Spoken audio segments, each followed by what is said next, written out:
Hello friends, আমার এই নতুন ব্লগে তোমাদের সকলকে জানাই ওয়েলকাম ওয়েলকাম ওয়েলকাম।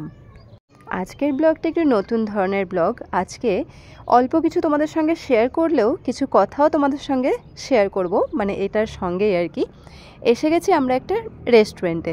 আমাদের এখানে এই রেস্টুরেন্টটা নতুন খুলেছে, আর আজকে রেস্টুরেন্ট ওপেনের তৃতীয় দিনেই হতে চলেছে আমাদের একটা পার্টি।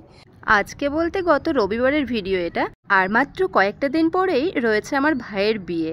তাই ভাবলাম ভাইকে একটু পেট পুড়ে খাওয়ানো যাক, তাই না? তো আইবুড়ো ভাতের আয়োজন করেছি আমরা। এখন নিত্য নতুন অনেক ধরনের অনুষ্ঠান মানুষ করছে, তাই আমরাও ভাবলাম এটা করা যাক। এর আগে আমাদের মানে পরিবারের কোনো মেম্বারের সঙ্গেই এইরকম ধরনের অনুষ্ঠান হয়নি আর কি। এই প্রথমবার আমি আমার ভাইকে আইবুড়ো ভাত দিচ্ছি। তাছাড়া এটাও নতুন চলছে যে রেস্টুরেন্টে গিয়ে আইবুড়ো ভাত খাওয়ানো। তো আমরাও সেই অনুযায়ী এসে গেছি রেস্টুরেন্টে, আর এখানেই দিচ্ছি আমরা আইবুড়ো ভাত। তো আমি আর বর্মশাই খুব এক্সাইটেড ছিলাম দুজন মিলে, আর বাড়ি থেকে ডেকেছিলাম ভাইকে, তার সঙ্গে দাদা বৌদি আর বোন, সঙ্গে বাচ্চাগুলো ছিল। এই কয়েকজন মিলেই কিন্তু আমাদের আইবুড়ো ভাতের প্রোগ্রামটা আমরা কমপ্লিট করেছি। তো এক এক করে সবাই মিলে ওকে আশীর্বাদ করে নিচ্ছি।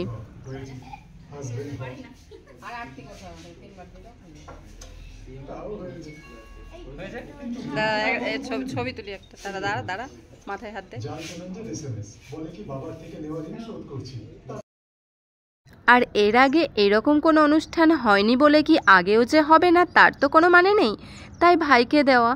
নতুন নতুন নিয়ম যখন উঠছে তখন সমাজের সঙ্গে তাল মিলিয়ে চলতে গেলে একটু মানিয়ে চুনিয়ে নিতেই হয়।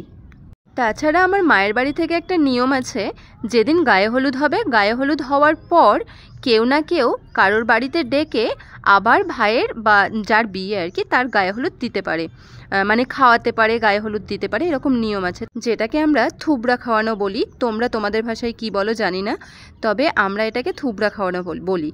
আর এটা আমার ইচ্ছে ছিল, তবে আমার হলো না এই কারণে যে পরে আমি জানতে পারলাম যে আমার শ্বশুরবাড়িতে থুবড়া খাওয়ানোর নিয়মটা নাকি নেই, তাই ওখানে সেটা করতে পারবো না। তাই এই আয়োজন যে যখন বিয়ের সেই নিয়মগুলো হবে না, তবে আইবুড়ো ভাতটা দেওয়াই যাক, তাই না? তাই ভাবলাম যে চলো আইবুড়ো ভাতটা ভাইকে খাইয়ে দিই। তো হয়ে গেছে আমাদের সমস্ত নিয়মকানুন, এবার হচ্ছে পেট পুজো।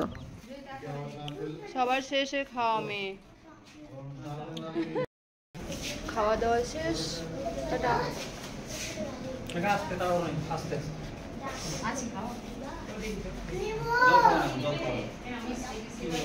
খাওয়া দাওয়া তো বেশ জমিয়ে হয়ে গেল। এবার আমরা বেরিয়ে পড়েছি বাড়ি যাওয়ার জন্য। তার আগে তোমাদের কাছে একটা কথা জানতে চাই, আমাদের এই আইবুড়ো ভাতের প্রোগ্রামটা কেমন লাগলো তোমাদের? অবশ্যই আমাদেরকে জানিও। ব্লগটা ভালো লাগলে লাইক কমেন্ট শেয়ার করে দিও। টাটা, ভালো থেকো, সুস্থ থেকো।